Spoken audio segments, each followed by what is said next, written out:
Alors, pour vous parler de La Pluie pleure, je vais revenir en 2014 où, à La Réunion, l'île de La Réunion, comme partout en France, on a des manifs pour tous régulièrement. Et une fois, je me balade dans les rues de Saint-Denis, de La Réunion, et je tombe sur l'une d'entre elles sans faire exprès, par hasard, je savais pas. Et je suis avec ma fille de 4 ans à l'époque. Et là, elle me dit, ma fille, mais papa, pourquoi les gens sont énervés? Qu'est-ce qui se passe? Là, je lui raconte. Je lui explique pourquoi il y a des manifestations, je lui parle du mariage pour tous, etc. Et elle me regarde, elle me dit, mais papa, mais moi, je suis amoureuse de ma copine de classe, est-ce que ça veut dire que j'ai pas le droit d'être amoureuse?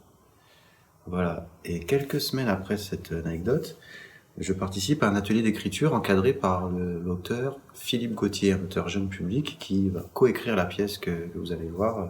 Lors de cet atelier, on invente deux personnages. Donc j'en invente un qui m'est directement inspiré de ce que je viens de vous raconter avec ma fille. C'est un garçon de 8 ans qui fugue parce il est amoureux de Jérémy, son copain de classe, et que ça ne passe pas au niveau des parents, ça ne passe pas au niveau de l'école, ça ne passe pas du tout.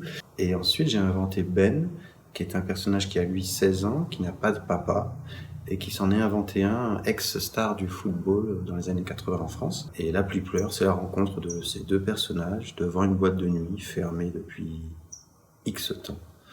Une nuit pluvieuse.